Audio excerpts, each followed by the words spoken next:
Joel here from Roosters Acoustics. I'm with Matt Allen, my favorite vintage guitar collector. I'm just thrilled you're taking some time out of your day to show us your shop and your storage man cave area. Well, it's always a pleasure, and vintage guitars are my favorite thing to do and my favorite hobby. So, well, let's. I can tell. Let's have a look.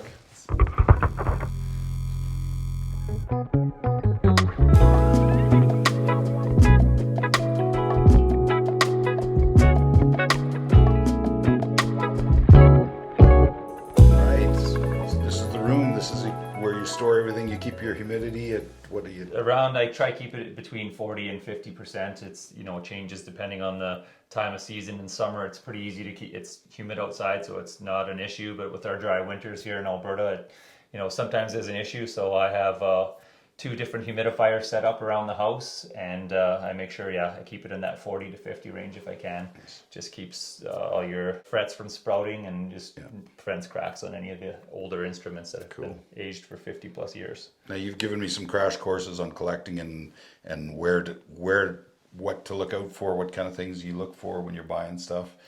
What's your approach when maybe you'd approach a guitar? What would you look at? Well, there's a lot of different things with the vintage guitar market. Of course, there's different brands, and they all hold different values, and it all goes down to different eras that they were produced as well. My collection here focuses mostly on Fender, the Fender brand. I play with lots of Telecasters, which is my favorite guitar, and then also the Gretsch line.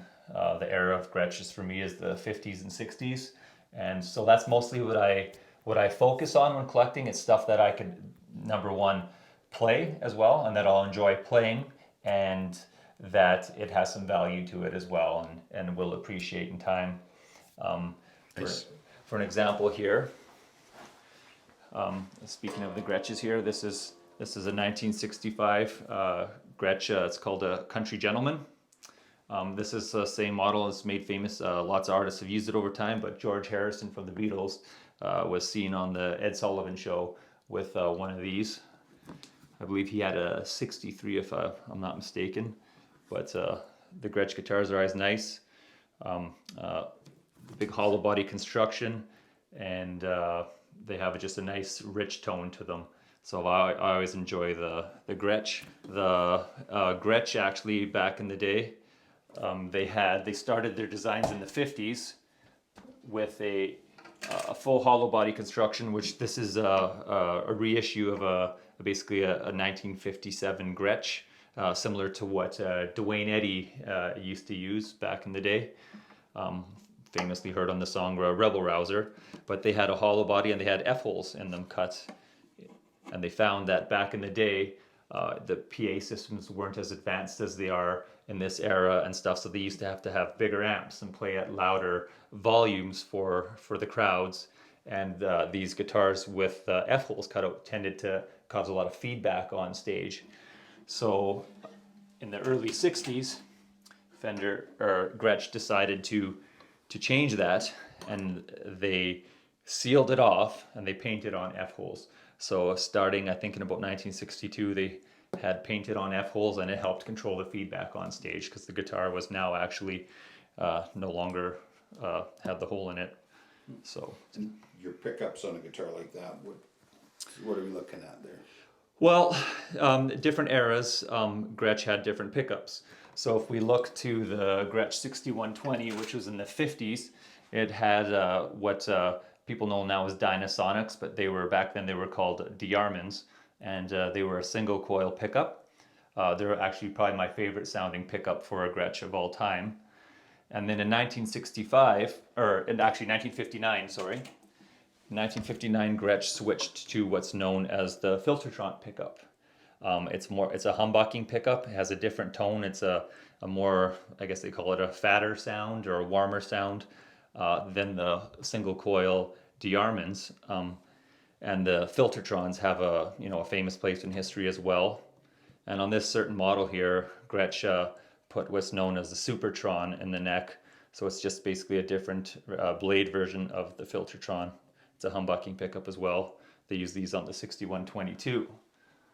On this model here, this is a 1959 Gretsch Duojet This would have been, again, 58, 59, they were converting to the Filtertrons. So these are, again, this guitar is equipped with the Filtertrons.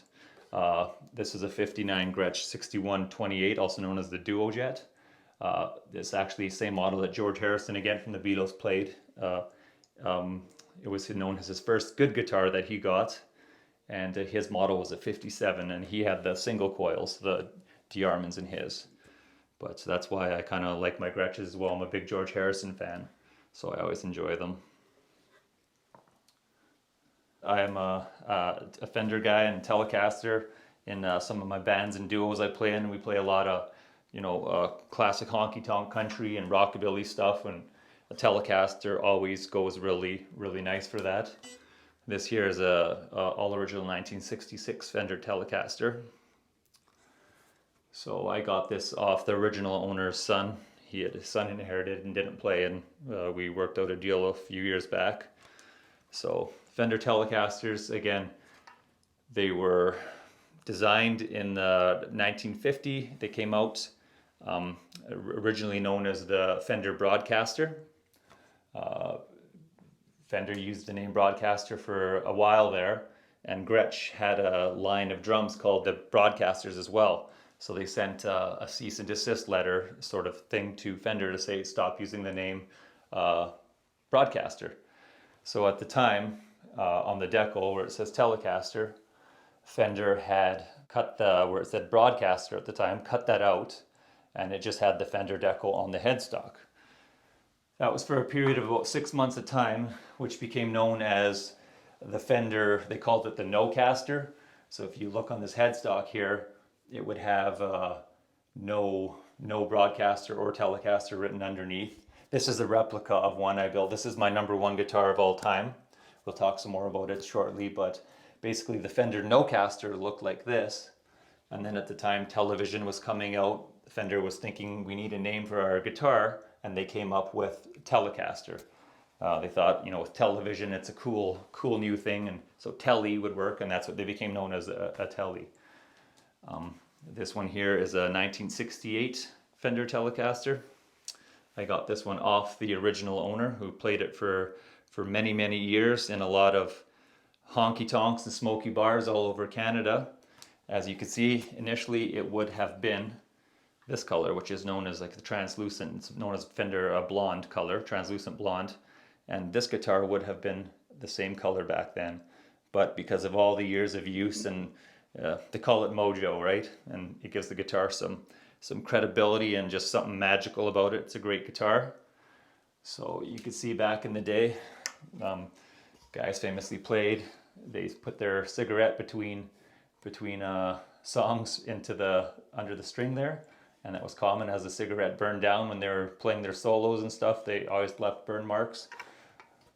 It's a cool little piece of history on this guitar.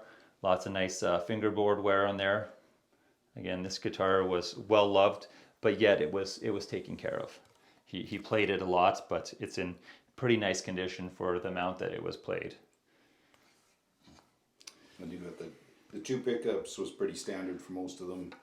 Yeah, so Fender, initially they had the line in the Broadcaster, had the two pickups, both are single coils.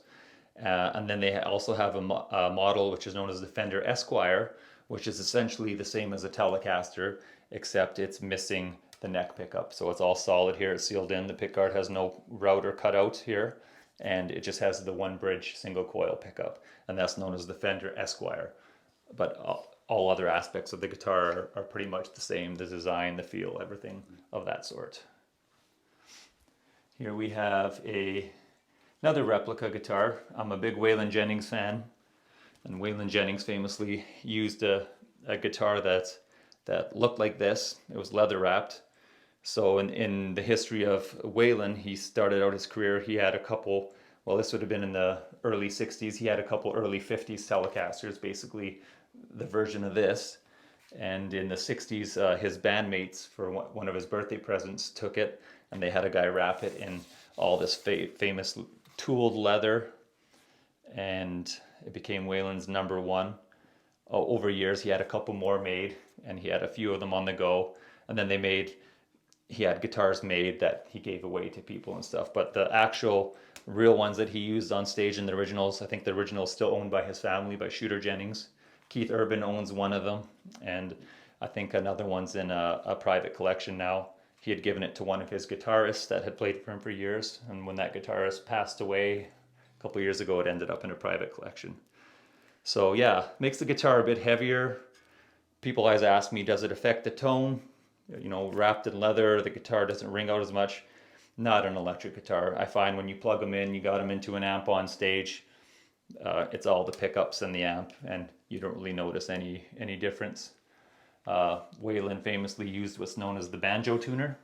Okay. So he had a different tuner installed there, and basically he did a lot of playing in drop D tuning when he was live on stage. So this allows you to, with a quick turn of the thing, get it to drop D really quick. And that's known as the Waylon sound, right? And that was his style of play. So pretty special guitar to me. I found this, a builder down in southern Alberta. He's a leather worker, and this was his personal guitar. He made this one for himself and got it as close to exact specs to Waylon's actual Tele. And I got put in contact with him, and we're able to work out a deal. So I got one in my collection now. Our next guitar here, as I showed it earlier, it's my number one guitar that I use for all my live gigs. Mostly it comes with me everywhere, and it's played on a couple hundred live shows now.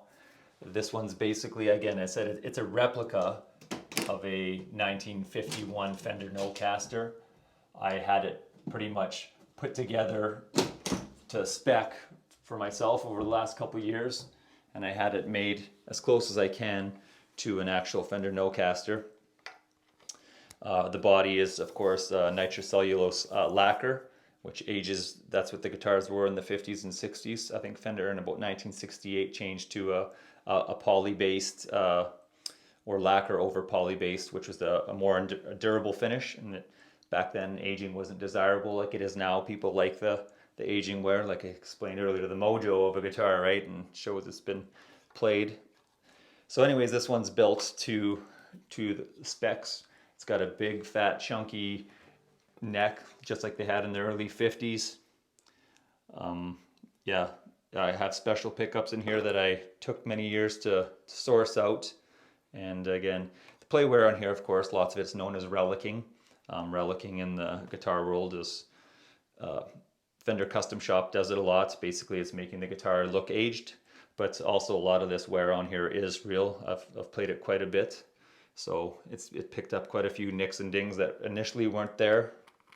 And I just love this guitar. It's my best sounding guitar that I've found of all time. This piece, you see them on Telecasters that came with them originally back in the day. It's famously known as the ashtray.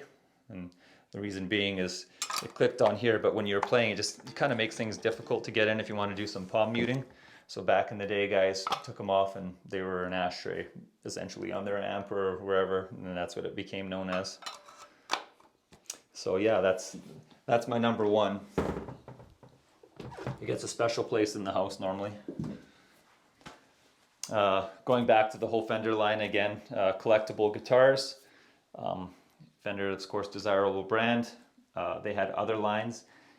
In the late 50s, I think in 1958 actually starting, they released, these are known as offset guitars. They released a Fender Jazzmaster.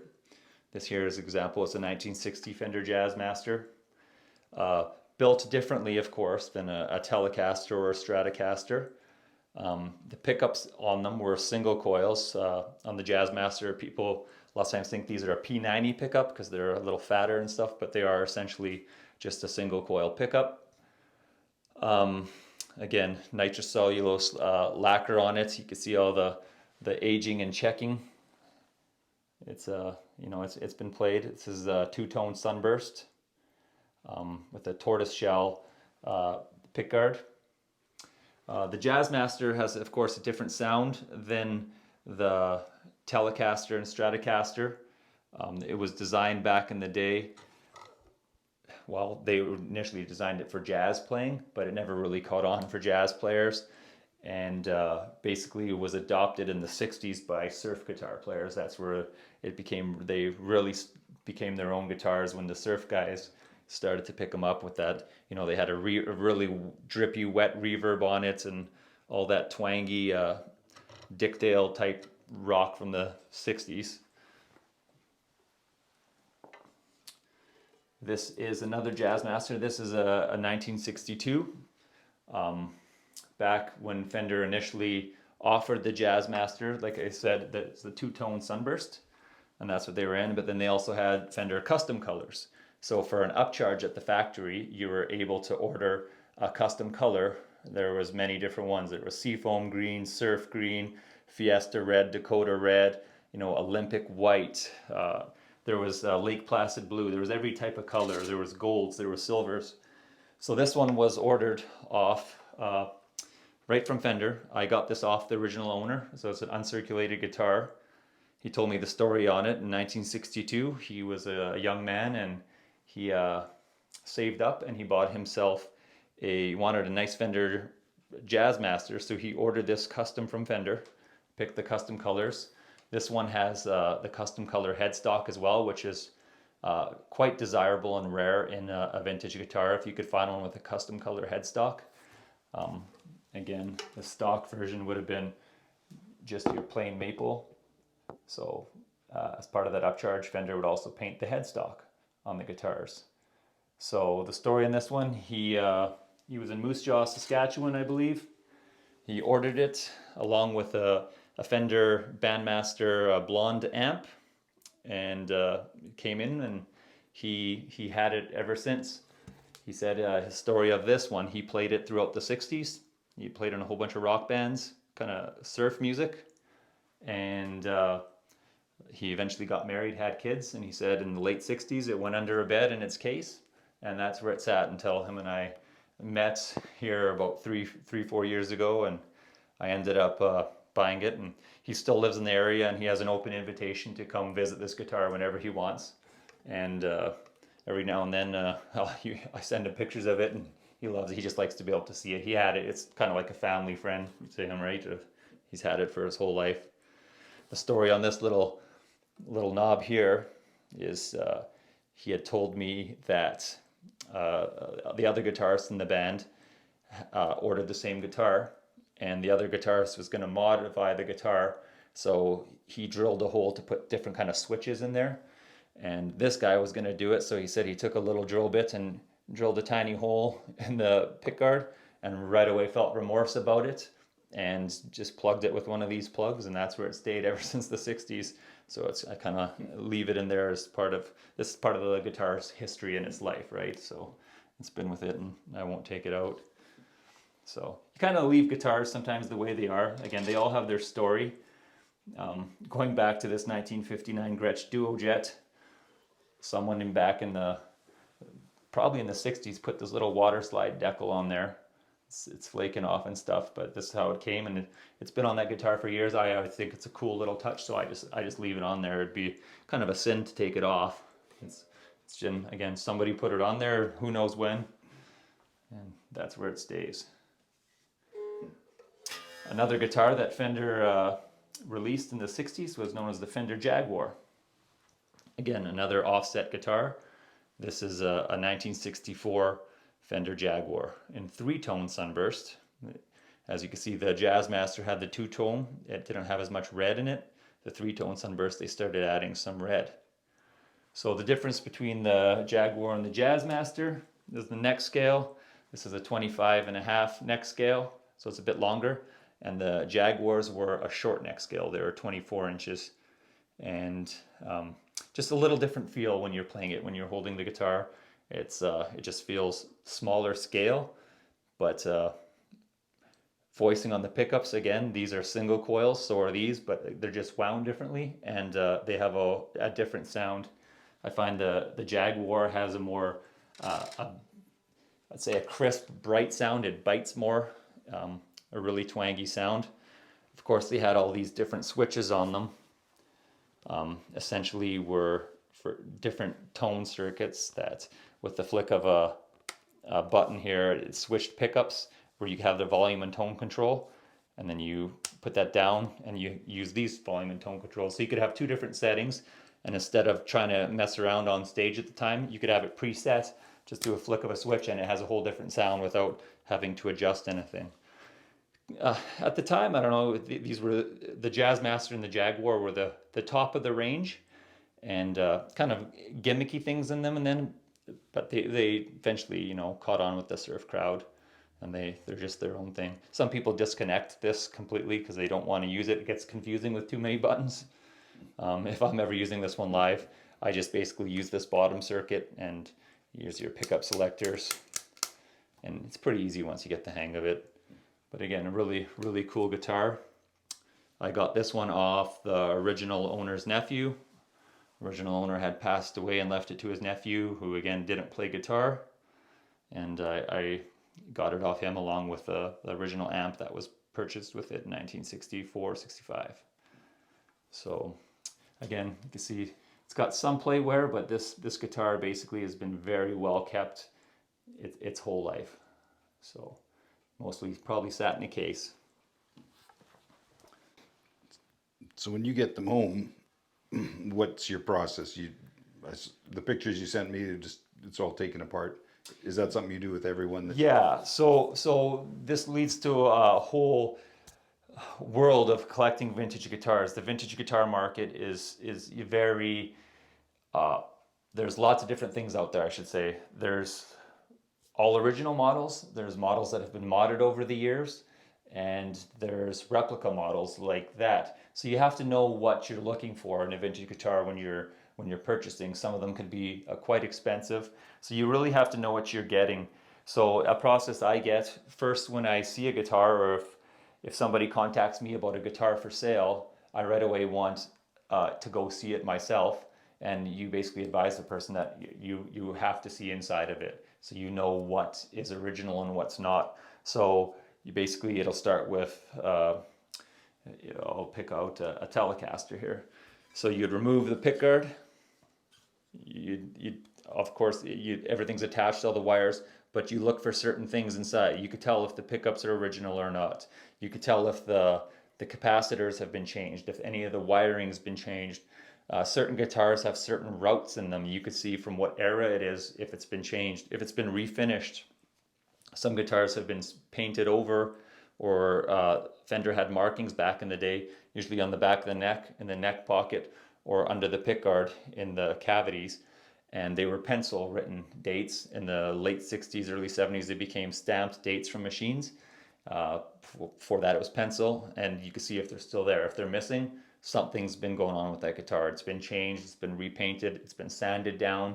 So you have to really kind of know what you're looking for, and that your guitar's coming from, especially if you're buying from a store, from a reputable source, and where things have been checked.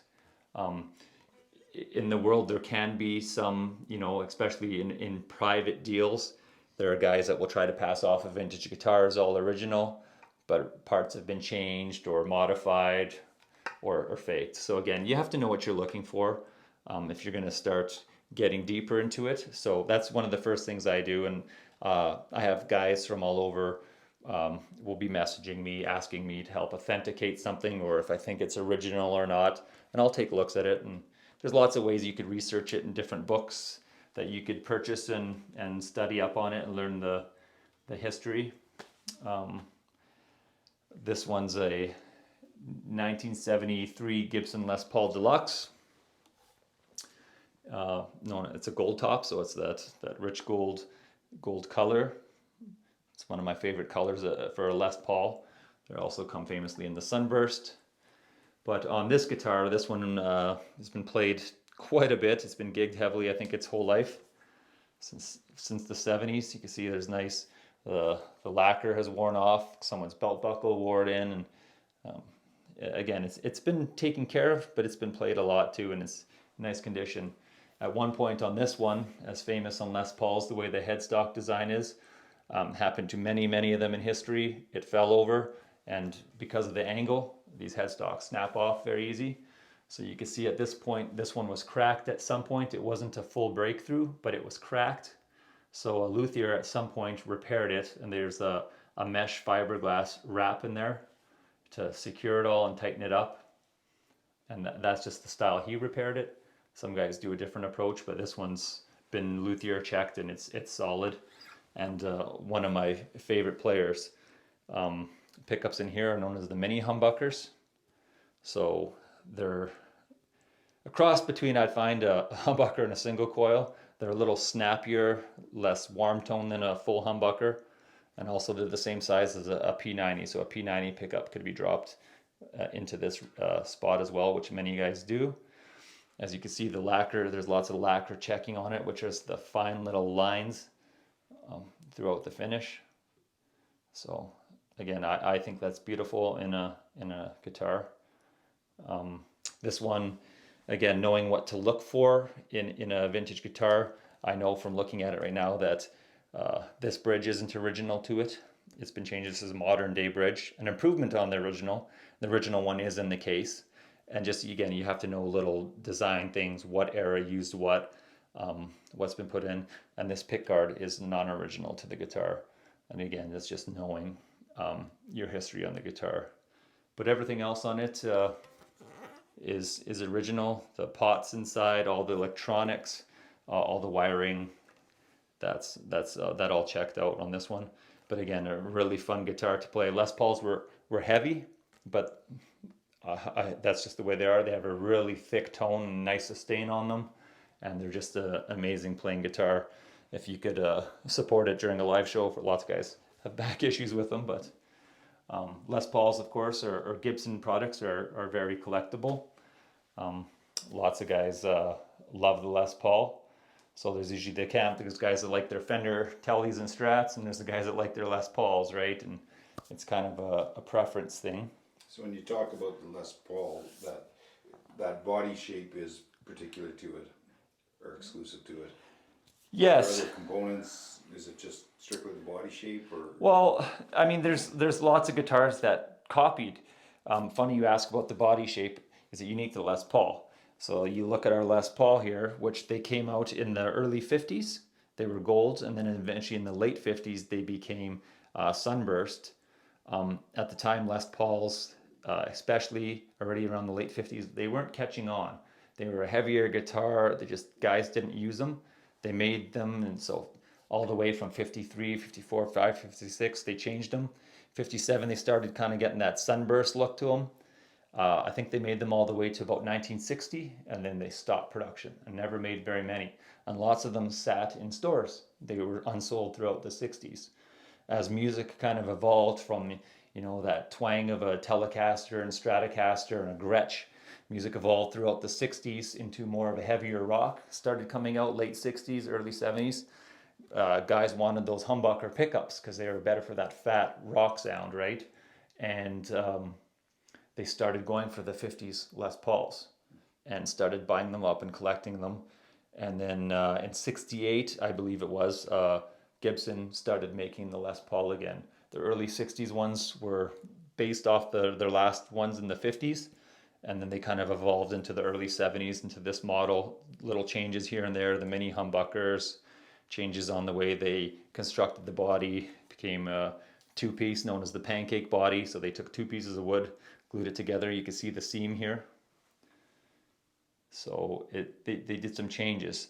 But anyway, as those 50s years were so rare, especially the late 50s known as the bursts, nowadays if you could find a burst, they're going on the market for anywhere from 300,000 to 500,000 plus for a non-famous person owned guitar. Just basically, if you could find one, that's what they're going for. If it has some provenance to it or is owned by a famous artist, it's going to be higher than that, up into the millions. So the Les Pauls have a very, very special place in history. Very collectible guitar, especially the 50s and early or late 60s model, and throughout the whole 50s. They're very collectible. As for the shape, at the time, Gretsch, the Duojet was kind of like an answer almost to a Les Paul. Very similar shaped, except the Duojet is a chambered guitar. So Les Pauls, like I told you, they're heavy and they have that thick sustain and tone. Well, the Duojet was chambered and it's much lighter. And if you hear, so there's areas in it that are solid, but then there's pockets inside. So that it's much lighter, though similarly constructed. The way that, you know, the shape is kind of the same. So basically, these were kind of like a Les Paul in a way, but they really don't sound the same. But just the shape kind of is the same. So yeah, lots of different guitar companies copied each other over the years, right? And something that worked. I mean, the Fender Stratocaster, probably almost the most famous guitar of all time. This shape has now evolved. I mean, there's thousands of different replicas or different brands of guitars now that follow. This is your standard electric guitar shape, really now. This is a Fender Stratocaster special edition. The first year of the Stratocaster was 1954. It came in a two-tone sunburst. The hardware on them, the now Stratocasters have ABS or vinyl plastic, all the knobs. The first 2 years they were using what they called Bakelite for the pickguard, for the pickup covers, the knobs. So in 1954, 55, they used that, but Bakelite cracked very easy. It was brittle. It was a harder plastic. And if you look at pictures of Buddy Holly and some of those guys using an early 50s Strat, mid 50s, you see chunks of the pickup covers broken right out because they broke really fast. So in 2014, Fender did a special reissue of anniversary for the Stratocaster. So they made this one line. They made 1954 of this guitar. So 1954 was the first year of the Stratocaster. So they produced 1954 of them to exacting specs as best as they could to 54, and they used Bakelite. And as you can see on these knobs, they've already cracked on me a couple times, just like they did back in the day, and why they changed them for 56. But so I've had to glue those together, but it's part of the mojo of the guitar, and it was designed like that. And a really thin lacquer finish, just like they were back in the day. So it's, again, I've used this on probably 100 plus live shows, and it's starting to show its age and little cracks here and there in the plastics, and just like they did in real life. So Fender did a really good job on this range. It has a nice big fat chunky neck on it, which I like. It's a thicker neck, and yeah, it's just an all-around enjoyable guitar to play. You can see they said they had the thin lacquer finish, so they chip really easy, just like they did back in the day, and it's starting to age. That's cool though, because any other vintage collectible, a car or whatever, if it's dinged up or if it's got those marks on it, you know your value's dropping. And that's right. And yet that's just part of the. That's right. It's part of the guitar. Like, of course, you could find some guitars out there, some vintage guitars. Maybe somebody purchased it or got it as a gift in the 50s or 60s, and it sat. They didn't play, sat under a bed, and it comes out immaculate. They are worth top dollar. But some honest like playware on it and stuff, that's just part of the, like you said, it's part of what a guitar is, and doesn't affect it all that much. You get your fingerboard wear on there from playing it. The guitar still plays just as good as it did brand new. It's just been played in. And lots of times guys will say that the guitars that have been played in and have more of the playware but have been well taken care of, they're the good guitars because they were played lots. And good guitars don't sit. Good guitars are played and used and loved, right? There's a piece of art on the wall. Is the same That's thing. right. It's like, that's right. It's either in good shape or not. Cool. Another different piece here is again, I'm a Gretsch guy. This is a 2005 known as the Gretsch Billy Bow model. They started making them again in 2005. The story on this guitar was in the 50s. Bo Diddley famously used a guitar shaped like this, and he also had a square one. It looked like a square box. At the time, it was custom built for him by somebody that had worked for Gretsch, and it was known as I think the Thunderbird Jupiter at the time. And one of the Gretsch designers had designed the guitar for him. The original design was it was based off of, at the time, the Ford Thunderbird car was coming out and really popular with the cool tail fins. And basically this guitar was designed, and it's called the Thunderbird back then, and it was designed after the Thunderbird car. So Billy Gibbons from ZZ Top, famous guitar collector. He has a massive collection of amplifiers and vintage guitars. I believe he owns the original Bo Diddley version of this, and he may have been given it by Bo Diddley, actually, if I'm not mistaken.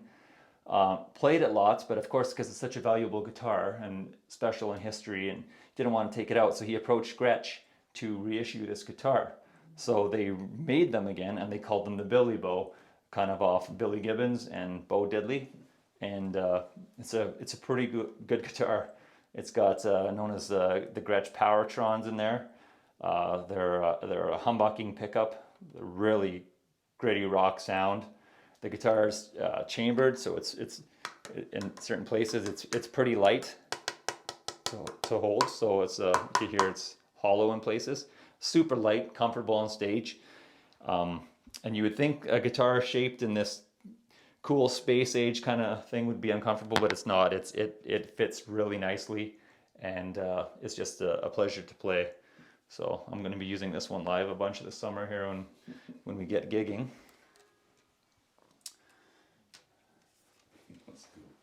Here's another guitar. This is a pretty cool find as well. So the story on this one, I got it off somebody I had met through the guitar world, and because I'm a Gretsch guy, he had contacted me, and he said, I think I have a guitar that you might be interested in. It's not a Gretsch, but it's a custom build. It's a special guitar. Can't find much of the history on it, but from what we know, so you look at this, it says Holstein or Holstein, however you'd pronounce it. It was custom built by a builder. Inside there's a marking that says custom made by J.C. Holstein and Son, Calgary, Alberta, and he has a model number on there. So basically this guitar is a replica of a late 50s, early 60s Gretsch guitar. All handmade. Probably, I'm guessing this is his one of one that he built. There's not much history that could be found on him besides that. I went through the archives, I've searched. I found this gentleman's gravesite in Calgary. He was ex-Royal Canadian Air Force. He passed away in, I think, late 70s it was, and he was, again, in his late 60s at the time. But I did some more researching. I tracked down, it says J.C. Holstein and Son. I tracked down his son, who passed away in the 90s, and that's where the trail ends on this. His wife, actually, I found her. She passed away in the early 2000s in her 90s. So really the history on this is just swept up in time. It plays amazing. It's got a little bit different switching than your standard Gretsch. Normally there's a little toggle switch here, but he put on these type of switches, which are actually really nice and easy to use. It has some TV Jones Filtertrons pickups, so these are modern day pickups. The original pickups that were in it are gone. I don't know where they ended up. And the last owner added this Bigsby vibrato on. So he put this on. It used to have a trapeze tailpiece. So a really well built guitar. It's got the trestle bracing inside, and if you could look inside the guitar, just like an actual 50s Gretsch. It's got the kind of the walnut kind of lacquer stain on it, which was, again, Gretsch had those models in the 50s and 60s. It's got vintage tuners as per used on the real Gretches back in the day. They're the Grover Stay-Tight tuners. So lots of the pieces on it, I've looked inside, all the pots are old, the wirings from the 60s and stuff, and this is one of the best playing guitars I own. It plays just like a vintage Gretsch and sounds amazing. So it's a really cool find, and again, it's just something that if you give it a second life, it's been sitting in a case for years and years until it got put into my care now, and really I intend to give it another life. I'm gonna take it out and play it live this summer, and it's just a fun guitar. So I wish I knew more history on it, and I want to know if there's other builds that he did, but again, things get swallowed up in history, and that's just sometimes where it ends.